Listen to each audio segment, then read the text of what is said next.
ఓం నమస్తే. సత్యార ప్రకాశం అధ్యాత్మ సత్సంగానికి వచ్చేసినటువంటి వారందరికీ నమస్తే, స్వాగతం, సుస్వాగతం.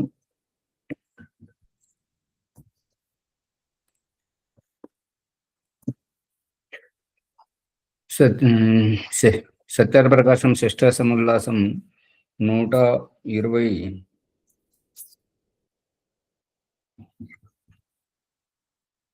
అయిపోయింది కదా. 129వ పుటలో చూడండి. అలబ్ధం చైవ లిప్సేత లబ్ధం రక్షేత్ ప్రయత్నతః రక్షితం వర్ధయేచ్చైవ వృద్ధం పాత్రేషు నిక్షిపేత్. ఏతచ్చతుర్విధం విద్యాత్ పురుషార్థ ప్రయోజనం అస్య నిత్యమనుష్ఠానం సమ్యక్ కుర్యాదతంద్రితః. అలబ్ధమిచ్చేద్దండేన లబ్ధం రక్షేదవేక్షయా రక్షితం వర్ధయేద్వృద్ధ్యా వృద్ధం దానేన నిక్షిపేత్. మనుస్మృతి 7వ అధ్యాయం 99 నుంచి 101వ శ్లోకంలో పురుషార్థములు ఏ రకంగా చేయాలి అనేటువంటి విషయాల గురించి చెప్తున్నారు. రాజును రాజసభయు తమకు లేని దానిని పొందుటకు ఇష్టపడవలయును, కలిగిన దానిని ప్రయత్నము చేత రక్షింపవలయును. లేని దానిని పొందుటకు ప్రయత్నించాలి, ఇష్టపడి ప్రయత్నించాలి. కలిగిన దానిని ప్రయత్నపూర్వకంగా రక్షించుకోవాలి. రక్షించిన దానిని వృద్ధి పరచవలయును, పెంపొందించుకోవలెను. వృద్ధిపరిచిన ధనమును వేద విద్యయందును ధర్మ ప్రచారమునందును విద్యార్థులను వేద మార్గోపదేశకులను అసమర్థులకు అనాథలను పాలించుటకు ఉపయోగింపవలయును. మన దగ్గర సమకూరినటువంటి ధనమును సద్వినియోగం చేసుకోవాలి అని అంటే వేద విద్య అంటే ఈశ్వరుని యొక్క జ్ఞానాన్ని అందరికీ పంచే విధముగా మన ధనమును వెచ్చించాలి. పుస్తకముద్రణ కానీ, పఠన పాఠనము కానీ, ఈ యొక్క ధర్మ ప్రచారము కానీ, విద్యార్థులను వేద మార్గోపదేశకులను అసమర్థులను అనాథులను పాలించుటను ఉపయోగించవలయును. అంటే గురుకులాలు, ఆశ్రమాలు ఇటువంటివి నెలకొల్పి అనాథలకు మరియు అసమర్థులైనటువంటి వారిని చేరదీసి వేద విద్యను బోధించి సమాజాన్ని బాగుపరచాలి. ఈ విధంగా ఆ రకంగా మన ద్వారా ఉపకారం పొందినటువంటి వారు మన ధనమును, మన దాన ప్రవృత్తిని, మన ఉదారత్వమును, మన దూరదృష్టిని అన్నింటినీ పొగిడింపజేస్తుంది ఇటువంటి మంచి కార్యం.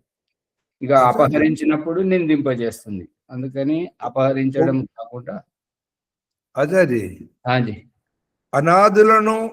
అనాథులు అంటే ఏం లేని వాళ్ళను రక్షించడం, సాయం చేయడం. అసమర్థులకు చేయడం ఏంటిది? సమర్థత లేదు వారి దగ్గర. అసమర్థులు అంటే ఏంటంటే శక్తిహీనమైనటువంటి వారు, అపాహిజులు అంటే అంగములు సరిగా లేనటువంటి వారు, అటువంటి వారిని అసమర్థులు అనబడుతుంటారు. వికలాంగులను. అదే వికలాంగులను, అంతే. ఓకే, ధన్యవాదాలు. ఈ 4 విధముల పురుషార్థముల ప్రయోజనముల ఎరుగవలెను. 4 విధములుగా పురుషార్థముల యొక్క ప్రయోజనాలను తెలుసుకోవాలి. సోమరితనమును విడిచి బాగుగా నిత్యము ఆచరింపవలెను. సోమరితనం అంటే బద్ధకత. సోమరి చేద్దాంలే, అవుతుందిలే, ఇక మనం చేస్తే అన్ని తప్పు పడుతున్నారు అంటే చేస్తే తప్పు పట్టేటట్టుగానే వ్యవహారం చేస్తారు, లేకపోతే లేదు అనేటువంటి భావజాలం కూడా సరి అయినటువంటిది కాదు. అందుకని సోమరితనం విడిచిపెట్టి మంచిగా పురుషార్థపరులై వ్యవహారం చేయాలి. అప్రాప్తమగు దానిని దండముచే పొందుట ఇచ్చగింపవలెను. అప్రాప్తం అంటే సహజంగా ఏ పురుషార్థం చేసినా అది మనకు చెందని పక్షంలో దానిని చట్టము, పన్ను విధించడానికి రాజశాసనము ద్వారా పొందుటకు ఇష్టపడవలెను. నిత్యము చూచుచూ ప్రాప్తించిన దానిని రక్షింపవలెను. రోజు ప్రతిదినము దేనినైతే చూస్తూ ప్రాప్తించుకున్నామో దానిని రక్షింపవలెను, కాపాడుకోవాలి. రక్షించిన దానిని వడ్డీ మొదలగు వానిచే వృద్ధి పరపవలెను. అంటే దాంతో చక్రవడ్డీ, భారవడ్డీ ఈ రకంగా వృద్ధి చేసుకొని ధనాన్ని పెంపొందింపజేసుకొని వృద్ధిపరిచిన ధనమును పూర్వోక్త మార్గమున అంటే వేద మార్గమున ఈశ్వరీయ జ్ఞానం అందరికీ అందుబాటులో ఉండాలని మనవంతు సహకారముగా, మనవంతు బాధ్యతగా మన ధనమును సద్వినియోగపరుస్తూ ప్రతి ఒక్కరూ ఆలోచిస్తున్నట్టయితే ఈ రకంగా వైదిక ప్రచారం జరుగుతూ ఉంటుంటుంది. ఈ వైదిక ప్రచారం నుండి నిత్యము ఖర్చు చేయవలెను. రాజు మాయాచారి కాకూడదు. రాజు మాయాచారి అని అంటే ఈ మాయలో పడేవారు ఎవరు అంటే అమాయకులు. అమాయక ప్రవృత్తి నుంచి మేల్కొల్పడం ఈ వేదం యొక్క ధర్మం. కానీ ఈ యొక్క మాయలనన్నింటినీ తొలగించి ప్రజలను చైతన్యపరిచేటువంటి రాజే మాయాచారి అయినట్టయితే ఇక దేశాన్ని ఎవరు కాపాడలేరు. అమాయైవ వర్తేత నా కథంచన మాయయా బుద్ధ్యేతారీ ప్రయుక్తాం చ మాయాం నిత్యం స్వసంవృతః నాస్య ఛిద్రం పరో విద్యాత్ ఛిద్రం విద్యాత్ పరస్యతు గూహేత్ కూర్మ ఇవాంగాని రక్షేత్ వివరమాత్మనః ఐకవచ్చింతయేదర్థాన్ సింహవచ్చా పరాక్రమేత్ వృకవచ్చ వలుంపేత శశవశ్చ వినిష్పతేత్. మనుస్మృతి 7వ అధ్యాయం 104 నుండి 106వ శ్లోకం వరకు 3 శ్లోకాలు. ఎన్నడను ఎవరితోడను కపటముతో వర్తింపకూడదు. కపటము వ్యవహారం జరుగుతుంది అని అంటే ఎదుటివారు మన మీద ఎన్నో ఆశలు పెట్టుకున్నారు, ఎంతో విశ్వాసంతో కూడి ఉన్నారు. వారి విశ్వాసాన్ని మనం వంచిస్తూ కపటం చేస్తున్నాము. వారికి తెలియకుండా నేనే చతురుడను, తెలివైన వాడిని, వీళ్ళంతా మూర్ఖులు అనేటువంటి వ్యవహారం ఎవరైతే చేస్తుంటారో అటువంటి కపట వ్యవహారం అది ఏనాటికైనా వాళ్ళు కళ్ళు తెరిసే వరకే ఈ ఆటలు సాగుతాయి. అందుకని ఆ తర్వాత ఇక మన పప్పులు ఉడకవు. ఎల్లరతోనూ నిష్కపటముగా వర్తింపవలెను. ఎవరితోటనైనా కూడా కపటం చేయకుండా సహజమైనటువంటి వ్యవహారం చేయాలి. ఆత్మనః ప్రతికూలాన్ని పరేషాంనా సమాచరేత్. మన పట్ల ఇతరుల ద్వారా ఎటువంటి వ్యవహారాన్ని కోరుకుంటామో అదే వ్యవహారాన్ని మనము కూడా ఇతరుల పట్ల చేసినట్లయితే ఏ ఇబ్బంది ఉండదు. ఆచార్య, కపటం అంటే మోసపూరితంగా చేయడమా? అంతే కదా. ఇప్పుడు సువర్చలమ్మ గారి ఏంటంటే దొంగోడికి, మోసగాడికి భయపడుతుంటారు. అందుకే ఖర్చులు చేయడానికి దేనికైనా కూడా దేవుడేమంటున్నాడమ్మా అంటే, అమ్మా నీవు వీరి మధ్యలోకి వెళ్ళి రావాలి, నువ్వు నెగ్గుకు రావాలి అని అంటే నేను వారి దగ్గరికి పోను, వారిని నన్ను మోసగించు. అంతేనా అమ్మగారు? అంటే దేవుడిని తప్పు పట్టడం అంటే ఇంకొక జన్మకు పునాది వేసుకోవడం అన్నట్టుగా. ఇలాంటి నిర్లక్ష్యమే ఇంకొక జన్మకు పునాది. చేయకూడదు. అది భగవంతుడు చెప్తున్నాడు కదా, ఎవరి పరిధిలో నీకే దయ ఇచ్చినప్పుడు నువ్వే ఉపయోగించుకో. ఒకరి మీద ఆధారం ఏంటి? నిత్యము తనను తాను రక్షించుకొనుచు శత్రువు చేయు కపటమును తెలిసి నివృత్తి చేసుకొనవలయును. మనల్ని మనం రక్షించుకున్నప్పుడే, అందుకే తల్లి, తండ్రి, గురువు యొక్క బాధ్యత ఏంటంటే, బయటకు వెళ్తున్నావు కాబట్టి జాగ్రత్త, భద్రం, పైలం చూసుకుంటూ వెళ్ళు. ఓ మాచారి, ఆ ఇక్కడ నివృత్తి అనేటువంటి శబ్దం వాడిన. నివృత్తి అంటే నివృత్తి ఖచ్చితంగా నువ్వు నివృత్తి యథాయోగ్యంగా వ్యవహరించాలని అర్థం కదా. ఇప్పుడు శత్రువులు ఏదైతే మన మీద చేస్తున్నారో, కపటం చేస్తున్నారో, దాన్ని తెలుసుకొని అతనిది అతని మీదకే వచ్చేటట్టుగా మన మీద పారకుండా చేసుకోవాలి, అంతే. నివృత్తి చేసుకోవాలి. అంటే నువ్వు యాక్షన్, నువ్వు గమ్మున ఊకుంటా ఏం చేయాలంటే కుదిరేది వాడు వచ్చి కొట్టేసిపోతాడు. అదే, అందుకనే అది పిల్లిని చూసిన పావురం కళ్ళు మూసుకుంటే పిల్లి ఎందుకు పోతుంటది? తినేసిపోతుంది. అంతే. ముందు మనలో ఉన్నటువంటి కపటాన్ని కూడా తెలుసుకొని ఎదుటి వాళ్ళలో ఉన్న దాన్ని కూడా గుర్తించి వాళ్ళకి మనం ఇదవ్వకుండా కాపాడుకోవటమే నివృత్తి అవ్వటం అనేది. అదే అండి. ఏ శత్రువు తన ఛిద్రమును నిర్బలతను ఎరుగజాలకుండునట్లు చేసి తాను శత్రు ఛిద్రములను కనిపెట్టుచుండవలయను. తెలివైన తల్లి కూతురికి చెప్తుంటది ఏంటంటే, దారింట పోతున్నప్పుడు శరీరం అంతా కళ్ళతో చూస్తుండాలి. శరీరం అంతా కళ్ళతో చూస్తారా? సాధ్యం అవుతుందా? అంటే జాగ్రత్తగా ఉండాలి.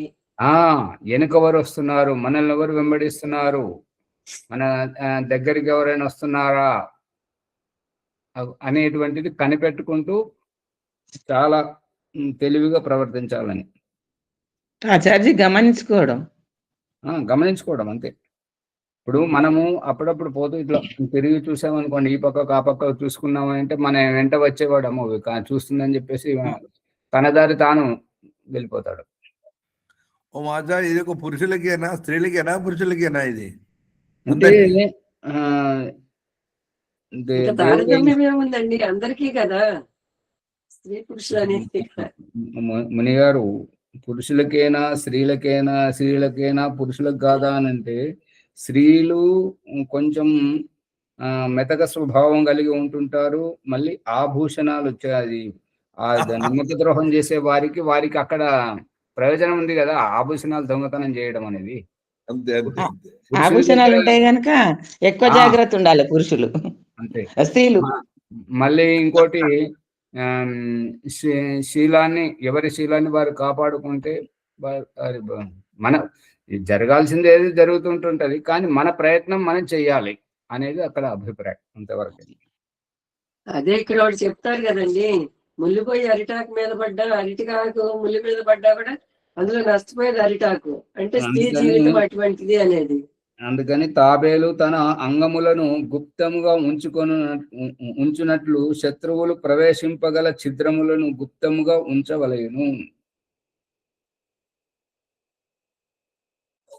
సువర్చలమ్మ గారు, ఆ భాష వాడకూడదు అంటే దాంతో ఏంటంటే ఇతరులతోటి భయపెట్టినట్టు అవుతుంది.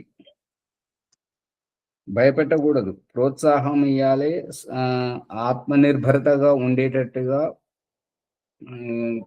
వీలైతే 4 తన్నైనా రావాలి ఆ విధంగా. అందుకే అన్నారు కదా, స్త్రీ అబల కాదు సబల అని అన్నారు కదా. ఆమెలోని అబలత్వాన్ని, ఆ అమాయకత్వాన్ని, ఆ సున్నితత్వాన్ని తీసివేయడానికే ఈ పెళ్లి సాగుతోటి పుట్టింటి నుంచి మెట్టినింటికి నడిపించి అక్కడ 4 గోడల అత్త, ఆడబిడ్డలు, బావమరుదులు, మామ, వారి మధ్యలో ఒదిగిస్తున్నాడు చూడండి. అది రహస్యం. నిర్బలంగా ఉండకూడదు, బలహీనంగా ఉండకూడదు. అంతే.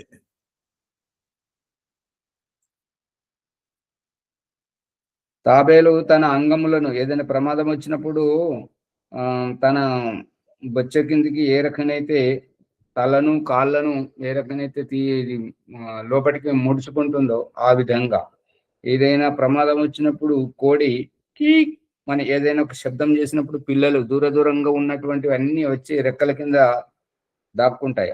ఆ విధంగా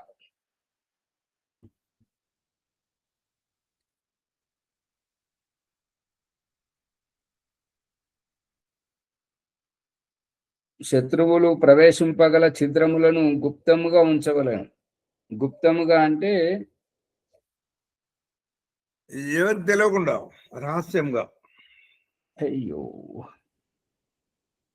దేవుడు ఏమంటున్నాడు అంటే నువ్వు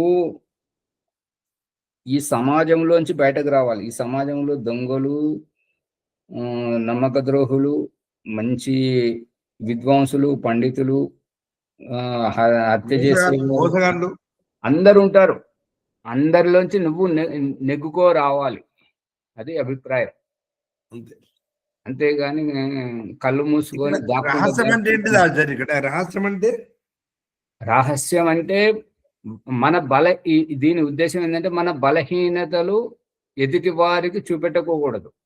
ఈ తిట్టుకోవడం యొక్క ఉద్దేశం ఏంటిది? ఈ చాడీలు చెప్పుకోవడము, ముచ్చట్లు పెట్టడం యొక్క ఉద్దేశం ఏంటంటే వీరి బలహీనతలు వారికి చెప్పుకుంటారు, వారి వీరికి చెప్పుకుంటుంటారు. ఇవాళ విన్నటువంటివే రేపు అవే మాటలతో తిడుతుంటారు. మనం ఎవరితోటి ఏమీ మాట్లాడలేదు, మన గురించి ఎవరికి ఏమీ తెలియదు అనుకోండి, ఎవరైనా వచ్చి మనతో కొట్లాడతారా, తిడతారా? మన బలహీనతలను మనం బయట పెట్టుకుంటాం కదా, అవే బలహీనతలు ఎత్తి చూపిస్తూ వాళ్ళు మనల్ని తిడతారు. అంతే. ఇంకా మా ఏమంటారు సహోదరుడు తమ్ముడు ఏమంటాడంటే, ఎవరైనా ఉద్దేశించి తిడుతుంటే, ఎవరినైతే ఉద్దేశించి తిడుతుంటారో వారైతే మన ముందట ఉండరు. వాళ్ళని నేను ఇట్లా అన్నాను అట్లా అన్నాను అని చెప్పేసి మన మొహం చూసుకుంటా, మన మొహం మీద చేయి చూపెట్టుకుంటా మనల్లే తిడతారు. అది మనకే పడుతుంది అంటాడు. అర్థం కాలేదా ఎవరికి?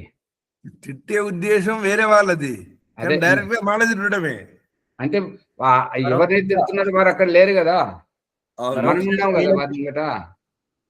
అదే ఆచార్య, పరోక్షంగా వీళ్ళకి తిట్టడమే అని అర్థం. అది ఒకరి మీద వేసి వీళ్ళకి తిట్టడం.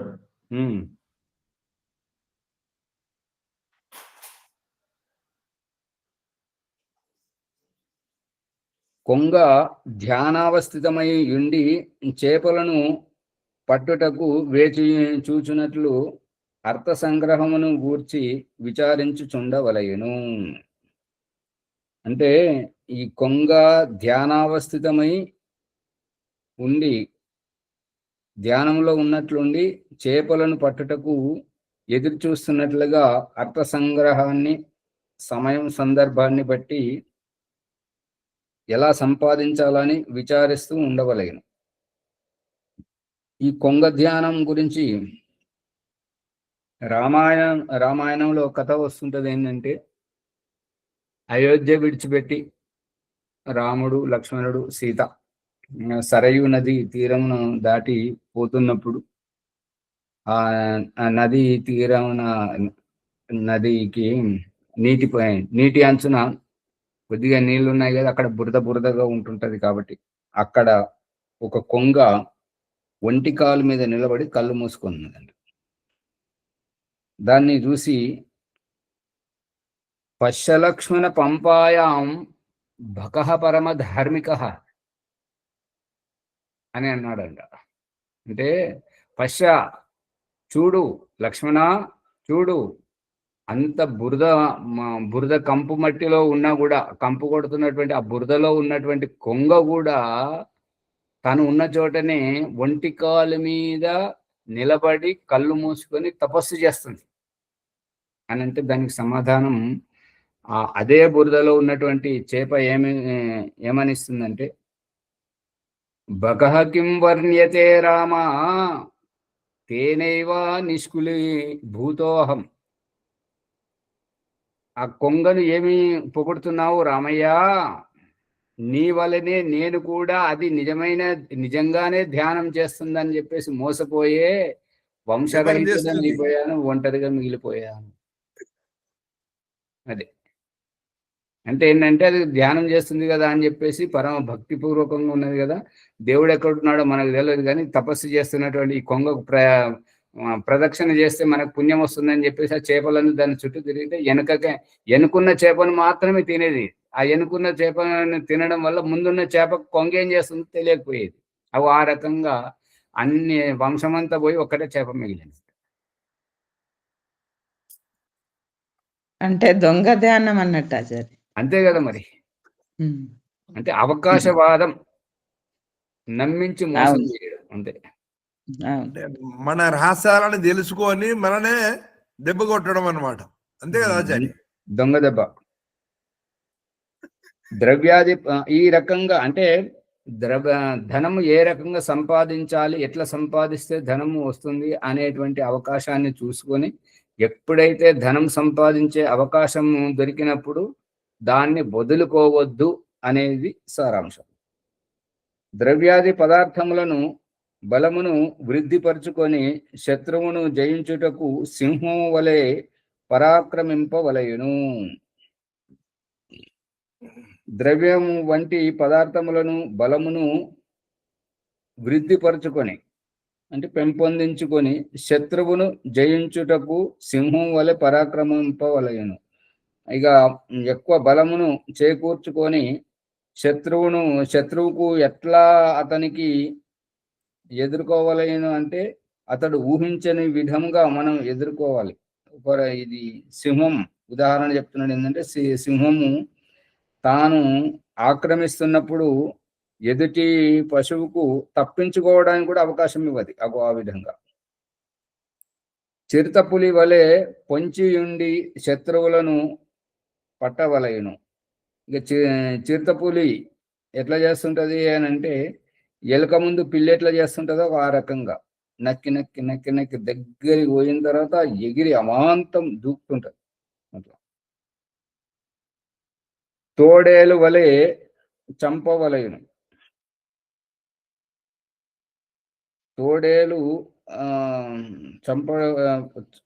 తోడేలు మాదిరి చంపాలంట ఆచార్య. తోడేలు గురించి ఇక్కడ ఒక రహస్యం ఏంటంటే, తనకు ఆకలి లేకున్నా ముందుకేలేదన్నా జంతువు పశువు ఆహారం దాన్ని చంపేస్తుందంట. ఆకలి ఉండదు దానికి, ఆకలి లేకున్నా చంపేసేస్తుంది. అది ఆ తోడేలు వల్లనే ఆ రాష్ట్రం అక్కడ. సమీపించిన బలము గల శత్రువు నుండి కుందేటి వలె దూరముగా పరిగెత్తుకొని పోయి పిమ్మట వానిని కపటముతో పట్టవలయును. సమీపించిన బలము గల శత్రువు నుండి అంటే దగ్గరికి వచ్చినటువంటి బలమైన శత్రువు నుండి కుందేలు మాదిరిగా దూరముగా పరిగెత్తుకొని పోయి పిమ్మట వానిని కపటముతో పట్టవలయును.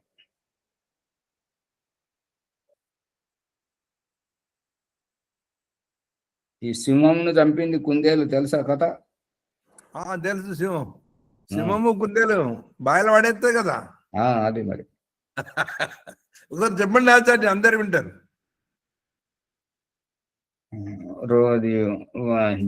అరణ్యానికి రాజు అయినటువంటి సింహము ఎప్పుడు ఏది దొరికితే దాన్ని చంపుకొని తింటే అన్ని కలిసి ఒక నియమం పెట్టుకున్నా. ఏంటంటే రాజుగారు మీరు ఇలా చంపేస్తే మేము తొందరలో అంతరించిపోతాం, మళ్ళీ మీరు ఆకలితో చావాల్సి వస్తుంటది.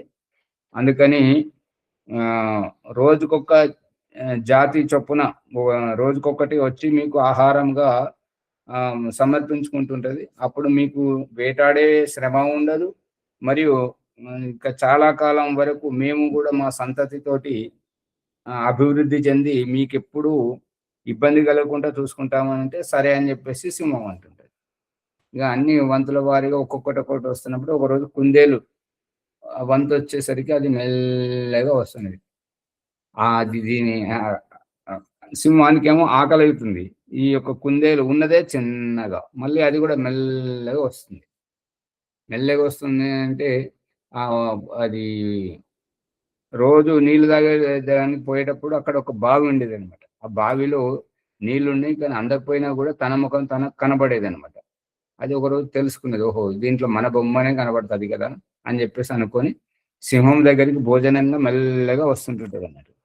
వస్తే సింహం కోపంతో అంటుంది అనమాట, ఏయ్ నువ్వు ఉన్నవే చిన్నగా మళ్ళీ ఇంత మెల్లగా వస్తున్నావు, నాకు ఆకలి ఎంత ఆకలి అవుతుందో తెలుసా, నిన్ను నమిలి తింటే నువ్వు నాకు ఎందుకు సరిపోవు అని ఎందుకు ఇట్లా నెమ్మదిగా వస్తున్నావు అని అంటే ఏం చేయమంటారు రాజా, ఒక్కరంటేనేమో భరించవచ్చు, ఇద్దరిద్దరికి అంటే ఎట్లా.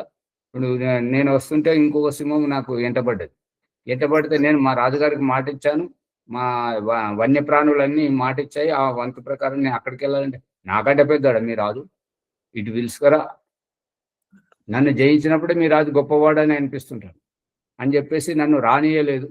ఇక నన్ను ఇబ్బంది పెట్టేసరికి ఇట్లా మెల్లమెల్లగా వస్తున్నాను, నా మాట ప్రకారం తప్పించుకొని వస్తున్నానంటే ఎక్కడున్నది పద అని చెప్పేసి ఈ రాజు ఈ సింహం అదే కోపం మీద పోతుంటది అన్నట్టు. ఇదిగో ఈ బావి ఇదండి అని చెప్పేసి చూపిస్తే ఆ సింహం బొమ్మనే దాంట్లో నీటిలో కనిపిస్తుంది అనమాట. అది ఈ సింహం ఏమనుకుంటుంది, బావిలో ఇంకో సింహం ఉన్నది అనుకొని గాండ్రేస్తుంటది. గాండ్రిచ్చేసరికి నీటిలో ఉన్న సింహం కూడా గాండ్రిచ్చినట్టుగా కనబడుతుంటది. శబ్దం ఆ బావిలో పడేసరికి ప్రతిధ్వనిని ఇస్తుంటుంటది. అమ్మో నువ్వు ఇది నాకంటే పెద్దగా ఉన్న నన్నే ఎదురు సవాల్ చేస్తుందని చెప్పి బావిలో దూకుతుంది అనమాట. అంటే ప్రయత్నం బాగానే చేసింది కుందేలు. ఎవరు తీసుకున్న గొయ్యిలో వాళ్ళే పడతారు అని అంటే అదే అనుకుంటారు. అమ్మగారు దీనికి దానికి పొంతనేమున్నది, ఇప్పుడు అది సింహం తవ్వుకున్నదా, తవ్వుకోపోయినా తన ప్రతిబింబాన్ని చూసి మరి దానికి కుందేలు తప్పించుకున్నది ఆచార్య. ఇక్కడ కుందేలు తెలివితేటలు కుందేలు తప్పించుకున్నదా అంతే. తెలివితేటలు మరి దురాలోచనలు చేసే వాళ్ళకి కూడా మరి పరిష్కారం ఏదో కావాలి కదా, అట్లానని నేను అనుకున్నాను అనమాట. దొంగలను వశపరుచుకొనవలెను, దొంగలను ఎట్లా వశపరుచుకోవాలో చెప్తున్నారు. ఏవం విజయమానస్య ఏ అస్య స్యుః పరిపంథినః తానానయేద్వశం సర్వాన్ సామాధిభిః రూపక్రమైః యది తే తుః న తిష్టేయు రూపాయైః ప్రథమైస్త్రిభిః దండేనైవ ప్రసహ్యేతాంశ్చ నక్తైర్వశమానయేత్ యతోద్ధరతి నిర్ధాతా కక్షం ధ్యానం చ రక్షతి తథా రక్షేన్రిపో రాష్ట్రం హన్యాచ్చ పరిపంథినః. మనుస్మృతి 7వ అధ్యాయం 107, 108, 110 శ్లోకాలు. ఈ దొంగలను వశపరుచుకునే దాంట్లో చాలా కథలున్నాయి.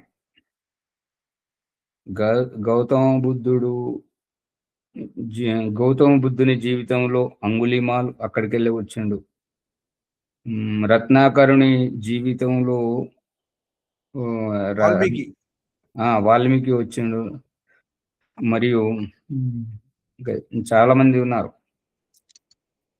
ఒక సాధువు ఏం చేసిందంటే, అతడు దొంగ తన దగ్గరికి వస్తుంటే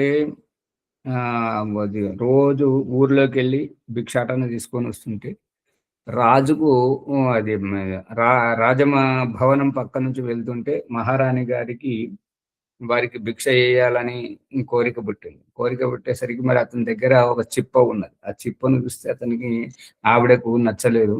మరి రాజభవనం నుంచి భిక్ష తీసుకుపోవాలంటే ఆ రకంగా చేయకూడదు, దీంట్లో ఇస్తే మరి విలువ పోతుందని చెప్పేసి ఆమె ఏమన్నదంటే, స్వామి ఇవాళనైతే నేను దీంట్లో ఇస్తున్నాను, కానీ మీరు ఫలానా రోజు రాండి, ఆ రోజు నేను విశేషమైన భిక్ష ఇస్తానని చెప్పేసి ఒక బంగారు చిప్పను తయారు చేసి దానికి రత్నాలు పొదిగించి ఇస్తుంది అనమాట.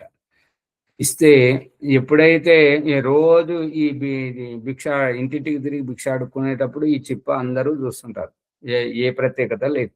కానీ ఈరోజు రాజభవనం నుంచి ఆ భిక్ష తీసుకొని వస్తున్నప్పుడు ఎంతో మంది కన్నుపడ్డది, వీడి కట్టుకోవడానికి బట్టలు లేవు, కానీ వీడి దగ్గర చేతిలో ఇంత బంగారు చిప్ప రత్నాలు పొదిగి ఉన్నాయి అని చెప్పేసి ప్రజలందరూ చూసి ఆశ్చర్యపోతున్నారు. ఇంతలో దొంగడు కూడా చూశాడు. చూస్తే ఎంటబడిపోతే అతడు స్వామి వెళ్ళి ఆ భిక్ష అన్నం తిని తన పూరి గుడిసెలో ఎక్కడైతే నది పక్కన ఉంటుంటాడో అక్కడ లోపలికి పోతే ఇతను ఎప్పుడు పడుకుంటాడో అది ఎత్తుకపోవాలని చెప్పేసి దొంగోడు కూడా నక్కి పోయాడు. పోతే ఇతను వచ్చినటువంటి ఆ యొక్క పాదముల శబ్దాన్ని విని ఈ రత్నాలతో ఉన్నటువంటి ఆ బంగారు చిప్పను ఆ కుటీరం బయటపడేశాడు. బయటపడేస్తే అతడు దొంగోడు వచ్చాడు. వస్తే అతను దొంగోడు తీసుకుపోతున్నాడు చిప్పను. తీసుకుపోనండి స్వామి. అతడు దొంగోడికి అనుమానం వచ్చింది, ఎవరైనా దీన్ని కాపాడుకోవాలి కానీ దీన్ని పడేస్తున్నాడు ఎందుకు అని అంటే అతడు అతని మనసులోని మాట కనుక్కొని ఆ స్వామి ఏమంటాడంటే, అనవసరంగా దీని గురించే కదా నువ్వు వచ్చింది, అంత దూరం నుంచి ఊరు నుంచి ఈ నది వరకు వచ్చావు, నా కుటీరం వరకు వచ్చావు, ఇదే కదా నిన్ను ఇబ్బంది పెట్టింది, ఇది నీకే ఇచ్చేస్తే నాకు ఈ బంధం ఉండదు కదా, నిన్ను కనిపెట్టుకుంటా నేను ఉండాలి, నా దగ్గర ఉన్నది దొంగిలించడానికి నువ్వు రావాలి అని చెప్పేసి ఇవ్వడం అన్నమాట. స్వామి మరి ఇది ఇస్తే నీకేం బాధ కలగలేదంటే, దాని పట్ల నేను మోహం ఏర్పరచుకోలేదు కదా, అందుకే నేనే త్యాగం చేస్తున్నాను, అది నీకు కావాల్సింది నువ్వు తీసుకుపో అంటాను. ఆ రకంగా త్యాగం చేయడంతో ఆ వ్యక్తి ఆ దొంగోడు మరి వాడికి ఏ బుద్ధి పుట్టిందో ఏ జన్మ కర్మనో తెలియదు కానీ అతడు మారిపోయాడు. మళ్ళీ ఇంకొక సంఘటనలో రాత్రిపూట చాలా మంచి ఆలోచన వచ్చింది. ఆ ఆముదం దీపం పెట్టుకొని ఒక ఋషి కొంత రాస్తుంటే ఇంతలో కుటీరం యొక్క శబ్దం వచ్చింది. వస్తే ఆ కుటీరం తలుపు తెరుచుకొని దొంగోడు లోపలికి వచ్చాడు. వస్తే మెల్లగా తల తలుగుతుందని అన్నాడు ఆ స్వామి. అయితే అతడు మెల్లమెల్లగా వచ్చిన తర్వాత అది ఎక్కడేమేమి ఉన్నాయి చెప్పు అని అన్నాడు. అంటే ఆ స్వామి ఏమన్నాడంటే, ఆ ఋషి ఏమన్నాడంటే, నా దగ్గర ఏమీ లేదు, ఆముద దీపం పెట్టుకొని నేను ఇది చేస్తున్నాను, రాసుకుంటున్నాను అని అంటే, మరి నేను నీ దగ్గరకు వచ్చి వట్టి చేతులతో ఎట్లా పోతా, నాకు నేనేమైనా తీసుకుపోతా, ఏమున్నదో చెప్పు, లేదంటే నిన్ను చంపుతా అంటాడు. నన్ను చంపితే నీకేం రాదు, ఇంకా నిన్ను పట్టుకున్నారు అంటే జైలు వేస్తారు, కొడతారు. ఆ దీపం వెలుగుతుంది కదా, ఆముదం దీపం వెలుగుతుంది కదా, దాని కింద కొన్ని పైసలునే తీసుకుపో అని చెప్తాడు. తీసుకొని పోతుంటే, అరే మా ఉన్న కాడికి అన్ని తీసుకుపోతున్నాయి, నాకు పొద్దున పాలకు ఇబ్బంది అవుతుంది, కొన్ని అక్కడ పెట్టామని చెప్పి మళ్ళీ అక్కడ పెట్టి కొన్ని అక్కడ పెట్టి మళ్ళీ పోతుంటే, వట్టిగానే పోతుంటావా, ధన్యవాదమైన చెప్పవా అని అంటే, ఆ ధన్యవాదం అనుకుంటా పోతాడు అనమాట. అది కాలక్రమంతో ఇక్కడ ఇతని దగ్గర ఏం దొరకలేదని చెప్పేసి వేరే ఇంట్లో దొంగతనం చేస్తే పట్టుబడ్డాడు అన్నట్టు. పట్టుబడితే అతన్ని రాజపురుషులు తీసుకెళ్లి న్యాయాలయంలో విచారిస్తుంటే, నువ్వు ఎక్కడెక్కడ దొంగతనం చేసావు అని చెప్తే, అతని దగ్గర ఈ స్వామీజీ దగ్గర నుంచి తీసుకెళ్ళినటువంటి అది రగ్గు కనబడుతుంది అనమాట. ఈ రగ్గు ఫలానా స్వామీజీ దగ్గర కదా ఉండాల్సింది, నీ దగ్గర ఉన్నది ఏంటంటే నేను తీసుకొచ్చినట్టు. నువ్వు అతన్ని కూడా వదిలిపెట్టలేదా, నువ్వు మా ఊర్లలో ఉన్న దొంగతనం చేస్తే మంచిదే కానీ ఆ స్వామీజీని ఎందుకు తీసుకొచ్చావు, అది ఇది నిజంగా ఆ స్వామీజీదేనైతే ఆ స్వామీజీ వచ్చి నాకు ఇక్కడ సాక్ష్యం చెప్తే నిన్ను చెరసాలలో బంధిస్తా అని చెప్పేసి అంటాడు. ఆ స్వామీజీని తీసుకురాని అంటే వాళ్ళు వెళ్ళి తీసుకొని వస్తారు. ఇద్దరు ఎదురెదురుగా బోన్లో నిలబడుతుంటారు. అప్పుడు అడిగాడు, జడ్జి అడిగాడు అనమాట, స్వామి ఇది మీదేనా రగ్గు అని అంటే, అవును నాదే అన్నాడు. మరి ఇతడే ఎప్పుడు వచ్చాడు మీ దగ్గర తీసుకోవడానికి అని అంటే, అతడు ఏదో పని మీద వచ్చాడు, వచ్చినప్పుడు ఏం కావాలంటే నాకు కొన్ని ఏమైనా ఉంటే ఇవ్వమని అంటే, ఆ దీపం కింద కొన్ని డబ్బులు ఉన్నాయి తీసుకుపోమని చెప్పాను, తీసుకున్నాడు, నేనే చెప్పాను తీసుకోమని చెప్పేసి, మరి అన్ని తీసుకొని పోతుంటే అన్ని తీసుకొని పోతావు, నాకు పొద్దున పాలకు ఇబ్బంది అవుతుంది, కొన్ని డబ్బులు అక్కడ పెట్టంటే కొన్ని అక్కడ పెట్టాడు, మళ్ళీ పోయేటప్పుడు ధన్యవాదం అన్నా చెప్పవా అంటే ధన్యవాదం కూడా చెప్పిపోయాడు. అతడు దొంగ కాదు, అతడు దొంగ కానే కాడు, నేనే ఇచ్చి పంపాను అని చెప్పేసి అంటుంటాడు అనమాట. స్వామీజీ మీరు మంచిగా చెప్పండి, వీడు చాలా దొంగతనం చేశాడు, పట్టుబడ్డాడు, ఇప్పుడు మీరు సాక్ష్యం చెప్తే ఇతనికి శిక్ష పడుతుంది అంటే, అతడు దొంగతనం చేయలేదు, నాకు ధన్యవాదం చెప్పమంటే ధన్యవాదం చెప్పాడు, నాకు పాలకు డబ్బులు అక్కడ పెట్టుకోమంటే పెట్టిపోయాడు, అన్నీ చేశాడు అని. అప్పుడు అతనికి శిక్ష పడకుండా వదిలేశారు. ఇక కోర్టు భవనం నుంచి బయటకు వచ్చేటప్పుడు ఆ స్వామీజీ వెంట ఆ దొంగోడు వస్తున్నాడు అన్నట్టుగా. ఏమంటాడంటే వచ్చి, అరే నువ్వు నా ఇంట ఇప్పుడు ఎందుకు వస్తున్నావు అని అంటే, నువ్వు ఒక దొంగను దొంగగా గుర్తించలేదు, దొంగను దొంగగా నువ్వు గుర్తించలేదు, నువ్వు దొంగగా గుర్తిస్తే నాకు ఇవాళ శిక్ష పడేది అని అంటే, అప్పుడు ఏమంటాడంటే ఆ స్వామి, నాలో ఉన్న దొంగ ఎప్పుడో చచ్చిపోయాడు, నాలో దొంగ దాగి ఉంటే నేను నీలో దొంగతనాన్ని చూస్తాను, అర్థమవుతుందా?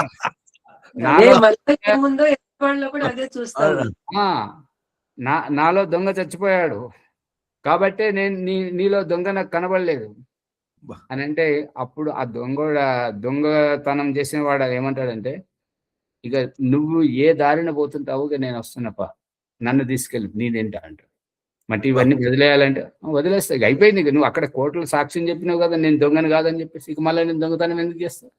ఇక నువ్వు ఏ దారిన పోతున్నావు, నేను నీ ఎంట వస్తా. అంటే ఓ మాచారి, ఇక్కడ నాలో ఉన్న దొంగ ఎప్పుడో చచ్చిపోయానంటే అసలు వీడు కూడా దొంగనేనా?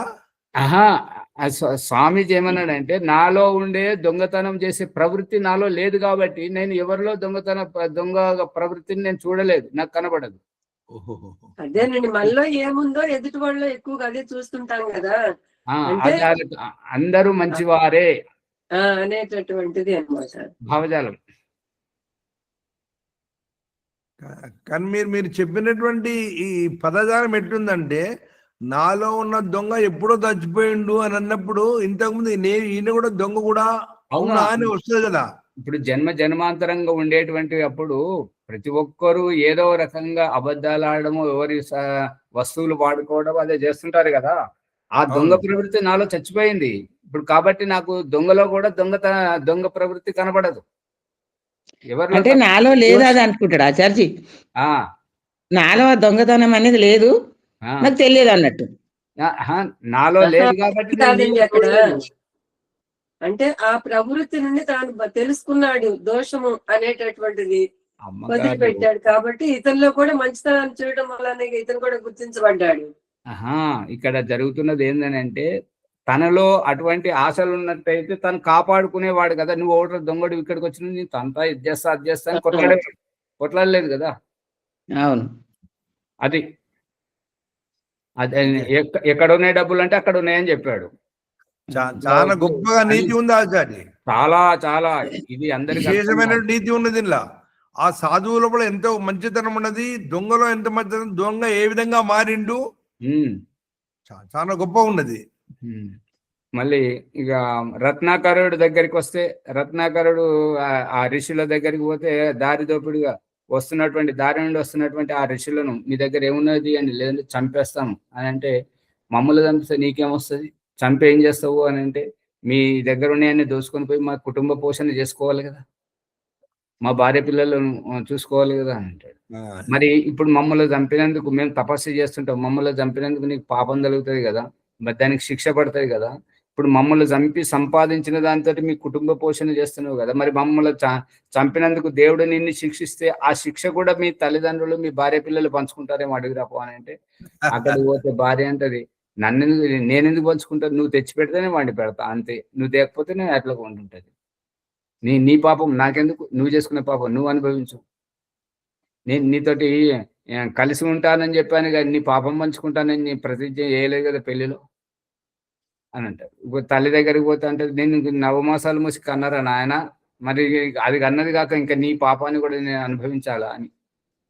తండ్రి నిన్ను పెంచి పోషించి ఇంత పెద్దగా చేశాను, ఇక నాకు వయసు అయిపోయింది, మరి నేను యవ్వనంలో ఉన్నప్పుడు నిన్ను పెంచాను, ఇప్పుడు నువ్వు యవ్వనంగా ఉన్నప్పుడు నేను చేత కాకుండా అయినాను, మరి దానికి కృతజ్ఞత భావంగా ఏమన్నా ఉంటే నువ్వు నాకు నన్ను సాధాలి కాబట్టి నన్ను పోషించాలి, లేదంటే మరి నీ పాపం నా పాపంతో నేను వృద్ధుడనే అనుభవిస్తున్నాను, మళ్ళీ నీ పాపం ఒకటి నాకు కావాలా. పిల్లల దగ్గరికి పోతే, నాన్న మా పసివాళ్ళ నువ్వు ఏం చేసి తీసుకొస్తావో మాకు తెలియదు, మాకు ఆకలి అవుతుంది పెట్టమని అంటే పెడుతున్నారు, తింటున్నావు అంతవరకు, కానీ మాకు ఏ పాపం తెలియదు, నువ్వు చేసుకుని నువ్వు అనుభవించంటే అప్పుడు ఆయన రత్నాకరుడుగా వచ్చినటువంటి గజ దొంగ ఇక వాళ్ళ దగ్గరికి జీవితం మారిపోయి ఋషులుగా మారిపోయి వాల్మీకి తపస్సు చేసుకుని రామాయణం కథ రాసి అదంతా మన ముందుకున్నది. అదే ఒంగులిమాల దగ్గరికి గౌతమ బుద్ధుడు వెళ్తుంటే అతను ఎవరొస్తే వారి దారి దోపిడీ చేసి వారి వేళ్ళను నరికి మాలలాగా వేసుకునేటువంటి వ్యక్తి. ఇక చివరి సారిగా ఊరోళ్ళు అన్నారు, అటు వెళ్ళొద్దు స్వామి, మీరు అహింస పరమో ధర్మ అంటుంటారు, గౌతమ బుద్ధుడు నిర్దయుడు, వాటి తల్లిని కూడా క్షమించలేదు, చంపేస్తాడు, మిమ్మల్ని కూడా చంపుతుంటాడు, మా ఊరికి పాపం చెప్పుకుంటది అంటే, అవునా అలాగే అని చెప్పేసి ఇక తన దారిన వెళ్ళాడు. ఆ అంగుళిమాలు ఉన్న దారిని వెళ్ళేసరికి అతడు ఒక దారి పక్కన ఒక చెట్టు మీద కూర్చున్నాడు. ఇతన్ని చూసి ఆగమని చెప్పాడు. గౌతమ బుద్ధుడు ఆగలేదు. అట్లాగే నడుస్తూ పోయాడు. ఆ చెట్టు మీద ఉన్నోడు కిందికి దూకాడు అనమాట. దూకినా కూడా దగ్గర దాకా పోతున్నాడు. నేను మాట్లాడితే వినిపిస్తలేదా, భయం లేదా నీకు, ఆగమని అంటాడు. అంటే అప్పుడు మా నాన్నగారు ఆపితేనే నేను ఆగలేదు, మా ఇంట్లో మా అమ్మ ఆపితేనే ఆగలేదు, నా భార్య ఆపినా ఆగలేదు. మరి ఎక్కడికి పోతున్నావు అని అంటే, నేను భగవంతుడు నాకు దారి చూపెట్టాడు, అక్కడికి పోతున్నాను. మరి నేను కూడా నా ఉద్దేశం గురించి, నా యొక్క సిద్ధిలు ఈ యొక్క 1000 మంది వేళ్ళను మాలగా వేసుకుంటే నాకు మృత్యువు లేదు, ఎదురు లేదు అనేటువంటి సిద్ధి నాకు లభిస్తుంటది. ఆ సిద్ధి కోసం ఇప్పుడు నిన్ను చంపితే నా యొక్క దీక్ష పూర్తి అవుతుంది అని చెప్పేసి అంగుళిమాల అంటాడు. అంటే దీనివల్ల ఇప్పుడు ఈ 1000 మంది చంపినప్పుడు వాళ్ళ ఆర్తనాదాలు, వాళ్ళ శాపనార్థాలు, వాళ్ళ కుటుంబ సభ్యులు, వాళ్ళ పిల్లలు నీకేవైతే శాపనార్థాలు పెడుతున్నారు కదా, అవైతే నిన్ను ఎంత తరుముకుంటూ వస్తున్నారు కదా అని అంటే, మరి దీనివల్ల నాకు సిద్ధి కలగదా అంటే, సిద్ధి ఏం కలుగుతుంటది? ఇప్పుడు నీలో ఒకవేళ అటువంటి శక్తి కలిస్తే నాకు ఒక ఆకు తెంపి అంటాడు. ఆకేం కర్మ, ఇదిగో చూడు అని చెప్పేసి గొడ్డలతో ఒక కొమ్మని నరికేస్తాడు. అప్పుడు గౌతమ బుద్ధుడు అంటాడు, ఇంకొక పని చెయ్యి, నన్ను చంపుతూ కానీ ఇంకొక పని చెయ్యి. ఏం చేయాలంటే ఈ కొమ్మను మళ్ళీ అతుకు పెట్టంటాడు. అంటే కొమ్మని ఎట్లా అతుకు పెడతారు అంటే, మరి అక్కడ చూడు, ఆ చీమ ఎండు టాకు మీద కాలు పెట్టగానే ఆకు ఇరిగి పడిపోయింది కదా, ఎండుటాకు పండువారినటువంటి ఆకు చీమ నడిస్తే దాని కాలు బరువుకు పడిపోయింది కదా. మరి చీమ కాలు బరువుకు ఆకు పడిపోయినప్పుడు నీకు గొడ్డలతోటి దాన్ని ప్రయత్నపూర్వకంగా కొట్టినప్పుడు నువ్వు చీమ ఒకటే కదా, నీకు దానికి తేడా ఏమున్నది? ఇప్పుడు ఆ ఆకును ఆ చీమ తీసుకుపోయి అతుకు పెట్టలేదు, నువ్వు అతుకు పెట్టలేవు. అప్పుడు అంగుళిమాలకి కోపం వచ్చి, నువ్వేమైనా అతుకు పెడతావా అంటే, అవును నేను అతుకు పెడతాను, ఏది అతుకు పెట్టి చూడు అంటే, ఇగో నా వెనక చూడు, నా శిష్యులందరూ వీళ్ళ జీవితాలను ఆ భగవంతుడితో అతుకు పెట్టాను, అందుకే నా వెంటబడి వస్తున్నారు.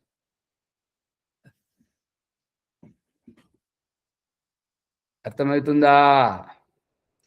అర్థమైంది. అది రహస్యం. అందుకని ఇట్లు విజయము పొందేటువంటి సభాపతి రాజ్యమందు పరిపంథి అంటే బందిపోటు దొంగలు ఉండే రేని వారిని. ఓం విద్వాంసుల మాటలే వేరే ఉంటాయి ఆచార్జీ. అవును, మునిగారు మైక్ బంద్ చేయండి. చాలా గొప్ప. అవునవును. బందిపోటు దొంగలు ఉండిరేని వారిని సామముతో దానం అంటే కొంచెము ఏదైనా ఇచ్చేసి దానం చేసి సామదాన దండ భేదంతో వశపరుచుకోవలేను, లేదా భేదం వారిలో వైరము పుట్టించి వశపరుచుకొనవలేను. ఈ 3 ఉపాయములతో వశము కారేని అతి కఠిన దండముచే బలాత్కారముగానైనా వశపరుచుకోవలేను. ఈ బలాత్కారం అంటే ఆ బలాత్కారం కాదు. ఈ బలాత్కారం ఏంటంటే అతన్ని బలవంతంగా అణిచివేయడం అన్నమాట, బలప్రయోగం చేసి. అదే అతన్ని ఏ ప్రయత్నము చెల్లకుండా చేయడం. ధ్యానమును సేకరించి వాడు పొట్టును తాలు తప్ప వేరు చేసి ధాన్యమును రక్షించినట్లు. ధాన్యమును సేకరించి వాడు పొట్టును తాలు అంటారా తోలు అంటారా?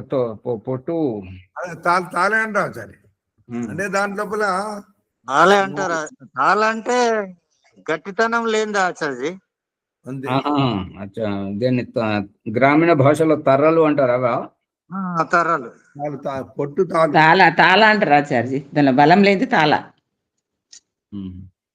వేరు చేసి ధాన్యమును రక్షించినట్లు అనగా విరగకుండా కాపాడునట్లు రాజు బందిపోటు దొంగలను చంపి రాజ్యమును రక్షింపవలెను. ఈ యొక్క ధాన్యమును రక్షించేటువంటి ఆ వ్యక్తి, వ్యవసాయదారుడు పంట పండించినటువంటిది కళ్ళములోంచి ధాన్యాన్ని సేకరించడానికి ఆ పొట్టును వాటిని ఎగబోసి ధాన్యాన్ని సేకరించినట్లుగా విరగకుండా కాపాడునట్లు అంటే ధాన్యపు గింజ విరిగిపోకూడదు. పొట్టులో పోకుండా, నూకలు కాకుండా. అంతే. నూకలు కావడం. ఇప్పుడు నూకలు కావడానికి కారణం ఏంటి? అంటే గట్టితనం లేనిది నూకలు అవుతుంది. ఇది ఎగబోస్తుంది కదా, ఎగబోసినప్పుడు కొడితే గమనించారో లేదో, అది వడ్లను ఎగబోసినప్పుడు ఆ గట్టి ధాన్యమేమో ఎగబోసిన కాడ కింద పడుతుంటది. ఈ పొట్టులాగా అది ఆ తర్రల్లాగా ఉన్నట్టు దూరం పోతుంది, పక్కకు పోతుంటది ఆచార్జీ. ఆ పక్కకు పోయిన దానిని ఉడకబెట్టి మళ్ళీ తీస్తారు. అలా కొంచెం ఉంటది సారం. ఇప్పుడు వచ్చినాయి ఆచార్య అవి.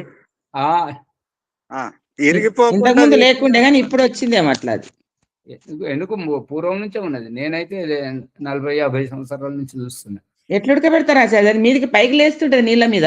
అవును, దాంట్లో ఇప్పుడు మీరు అన్నారు కదా కొంచెం ఉంటుంది అంటారు కదా, అదే తడిసి ఉబ్బిపోతుంటది.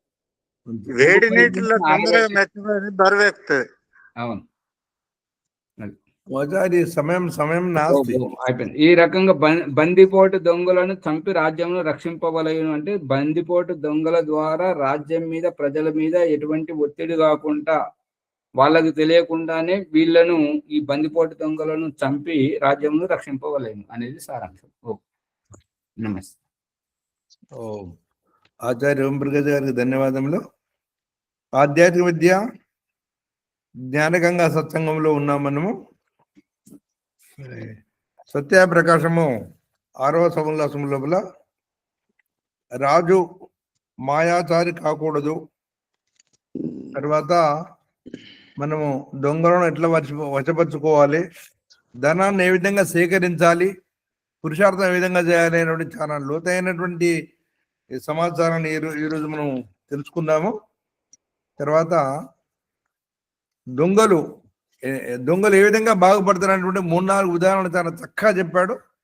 ఈ విశేషమైనటువంటి మీరు జ్ఞాపకం ఉంచుకోవడం, మరి 1-2 సార్లు మీరు వినాలి, అందరికి పంచాల. ఈ ఎపిసోడ్ లైక్ చేయండి, షేర్ చేయండి, సబ్స్క్రైబ్ చేయండి, పక్కన ఉన్న గంట సింబల్ని గట్టిగా నొక్కండి. ఈ అమూల్యమైనటువంటి మనకు అనుభవపేతమైనటువంటి ఉదాహరణలు దొరకవు బయట, కాబట్టి మీరు మళ్ళీ వినాలని ప్రార్థన. ఈరోజు వైదిక సంధ్యోపాసన గురువారము ప్రభాకర్ గారు అనుకుంటా, అవునా? నాదే ఉంది. ప్రభాకర్ గారు, నారాయణ కే గారు వారు వైదిక సంధ్యోపం చేయించని ప్రార్థన. ఓం సర్వేభ్యో నమస్తే. వైదిక సంధ్య బ్రహ్మ సాక్షాత్కారం.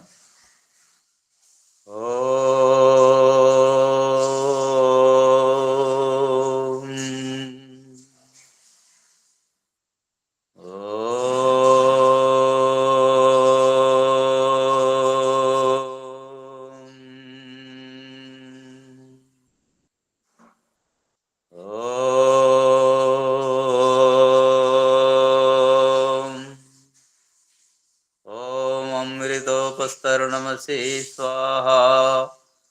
ఓం అమృతాపిధానమసి స్వాహా. ఓం సత్యం యశః శ్రీర్మయి శ్రీ శ్రేయతాం స్వాహా. అత ఆచమన మంత్రం. ఓం శన్నో దేవీరభీష్టయ ఆపో భవంతు పీతయే శంయోరభిస్రవంతు నః. అత ఇంద్రియ స్పర్శ మంత్ర.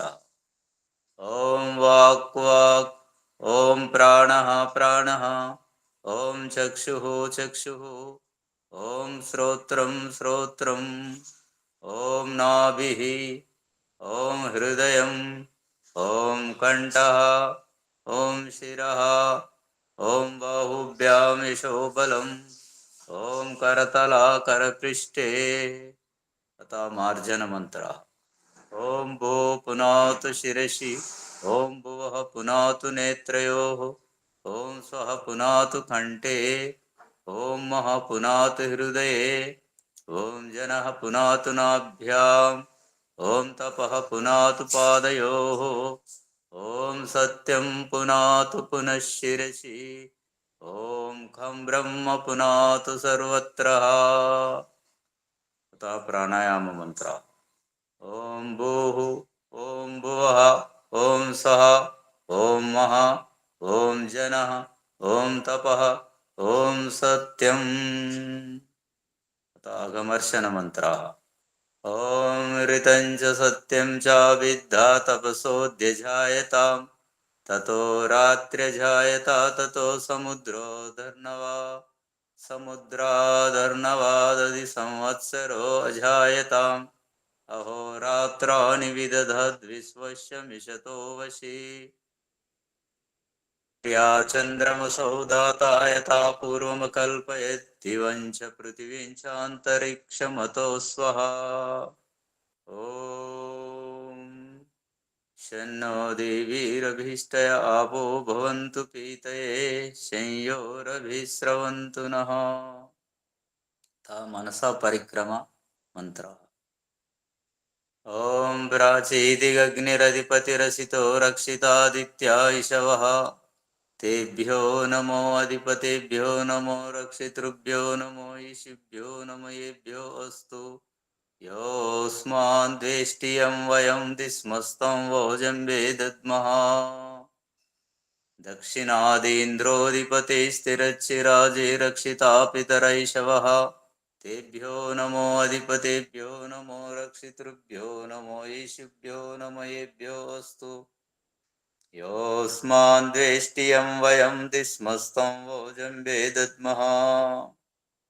प्रतीचीदिग्वर्णोऽधिपतिः पृदाको रक्षितान्नमिषवः तेभ्यो नमो अधिपतेभ्यो नमो रक्षितृभ्यो नमो ईशिभ्यो नमयेभ्यो अस्तु योऽस्मान् द्वेष्टियं वयं दिस्मस्तं वोजम्बे दद्मः उदीचीदिक् सोमोऽधिपतिः स्वजो रक्षिता शनिरिषवः तेभ्यो नमो अधिपतेभ्यो नमो रक्षितृभ्यो नमो ईशिभ्यो नमयेभ्यो अस्तु योऽस्मान् द्वेष्टियं वयं दिस्मस्तं वोजम्बे दद्मः ध्रुवादिग्विष्णुरधिपतिः कल्माषग्रीवो रक्षिता वीरुदैषवः तेभ्यो नमो अधिपतेभ्यो नमो रक्षितृभ्यो नमो ईशिभ्यो नमयेभ्यो अस्तु योऽस्मान् द्वेष्टियं वयं दिस्मस्तं वोजम्बे दद्मः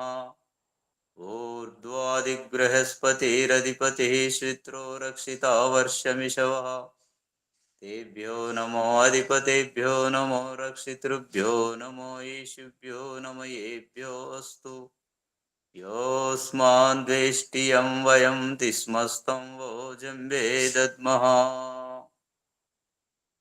ॐ जातवेदसे सुनवाम सोममरातीयतो निदहति वेदः स नः पर्षदति दुर्गानि विश्वानावेव सिन्धुं दुरितात्यग्निः चित्रं देवानामुदगादनीकं चक्षुर्मित्रस्य वरुणस्याग्नेः आप्राध्या वा पृथिवी अन्तरिक्षं सूर्य आत्मा जगतस्तस्तु चच्चा उदित्यं जातवेदसं देवं वहन्ति केतवः दृशे विश्वाय सूर्यम् उद्वयं तमसस्परिष्वः पश्यन्त उत्तरं देवं देवत्रा सूर्यमघन्मज्योतिरुत्तमम् अतः प्रायश्चित मंत्राः ॐ तच्चक्षुर्देवहितं पुरस्तात् शुक्रमुच्चरेत् पश्येमा शरदशतं जीवेमा शरदशतं शृणयामा शरदशतं प्रब्रवामा शरदशतम् अदीनास्याम शरदशतं भूयच्च शरदशतात् अतः आचमन मंत्राणि ॐ शन्नो देवीरभीष्टया आपो भवन्तु पीतये संयोरभिस्रवन्तु नः अतः गायत्री महामन्त्रः ॐ भूर्भुवः स्वः तत्सवितुर्वरेण्यं भर्गो देवस्य धीमहि ప్రచోదయాత్. సమర్పణ. హే ఈశ్వరా, దయానిదే నీ కృప వలన మేము చేస్తున్న జప ఉపాసన కర్మలు, ధర్మార్థ కామ మోక్షములు ఇప్పుడే సిద్ధించినట్లుగా మమ్ము అనుగ్రహింపుము స్వామి. నమస్కార మంత్ర. ఓం నమః శంభవాయ చ మయోభవాయ చ, నమః శంకరాయ చ మయస్కరాయ చ, నమః శివాయ చ శివతరాయ చ. ఆచమన మంత్రాన్ని. శన్నో దేవీరభీష్టయ ఆపో భవంతు పీతయే, శంయోరభిస్రవంతు నః. ఇది వైదిక సంధ్య బ్రహ్మ సాక్షాత్కారం. ఓం సర్వేభ్యో. आचार्य शांति पाठ करो। ओम दिवशांतिरंतरिक्षं शांति, पृथ्वी शांति, आपा शांति, औषधे शांति, वनस्पते शांतिर्विश्वे देवा शांति, ब्रह्म शांति, सर्वं शांति। शांतिरेव शांति सामा शांतिरेधि। ओम शांति शांति शांति। श्रीभ्यो नमः। అందరూ నమస్కారం. ఓం నమస్తే ఆచార్య. సర్వేభ్యో నమః. నాకు అభిప్రాయం చెప్పాలనుకున్నా, చెప్పనా? చెప్పండి. సర్వేభ్యో నమః. ఇక్కడ ఈ తరగతిలో వచ్చిన వాళ్ళందరూ కూడా దయచేసి మీరు మీ ఫోటో చిత్రం కనబడేలాగా ఉండాలి. అందరూ కూడా ఏమన్నా ఎమర్జెన్సీ ఉన్నా ఒకళ్ళిద్దరు అది